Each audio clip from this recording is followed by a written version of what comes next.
দেখো গাইস, অয়ন্তিকা খুব অসুস্থ, ওর জ্বর এসেছে কালকে সকাল থেকে।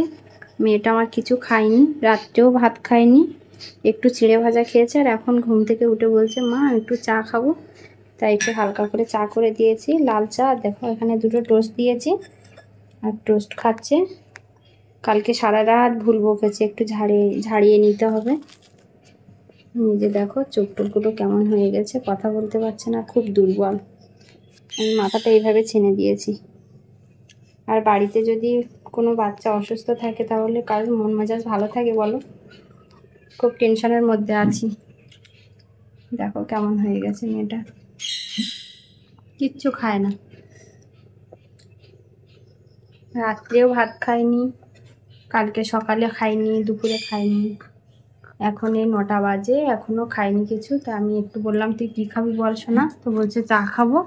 তাই ওর জন্য আমি চা করে দিয়েছি, তারপর লাল চা খাবে বলেছে, আর এই দুটো টোস্ট দিয়েছি, তাই খাচ্ছে বসে বসে। শোনা শরীর ভালো লাগছে? ভালো লাগছে না? একটু বৃষ্টিতে ভিজেছিল, ওই জন্য জ্বরটা চলে এসছে।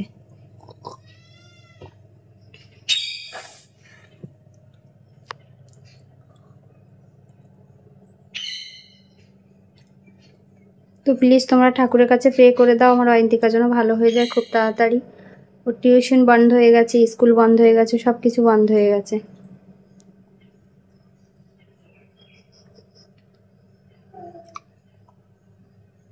আর কিছু খাবি শোনা?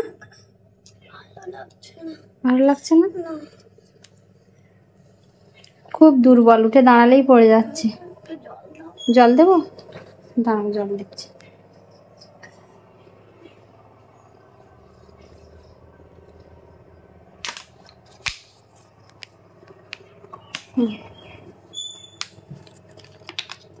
টোস্টটা খেয়ে নে, টোস্টে দুটো টোস্ট আছে, খেয়ে নে। না মা খেয়ে নাও, দুটো খেয়ে নাও শোনা। ওর মধ্যে রাখতে হবে না, দেখো কাপের মধ্যে ভরে দিচ্ছি। দুটো টোস্ট খেয়ে নে, জল দিয়ে ভিজিয়ে খেয়ে নে। ভালো না লাগলে হয়, না খেলে হয় বল? জল পড়লো, দেখেছি পেটের উপরে জল পড়ে গেল।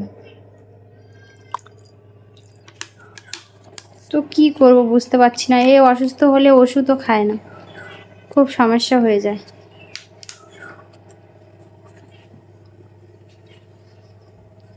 দেখো শুয়ে পড়ছে, গায়ে একটা কিছু দিয়ে দেবো? দাও।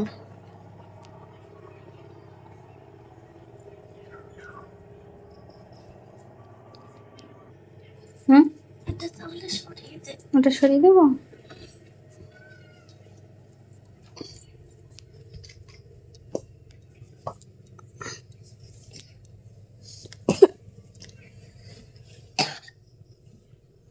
আসছে, কিচ্ছু হবে না, চুপচাপ শুয়ে থাকো, আস্তে আস্তে ভালো হয়ে যাবে। এখন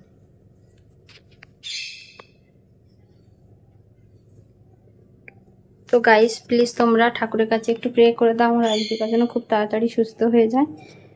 তো ভিডিওটা এইটুকুই, আর বেশি বড় করছি না।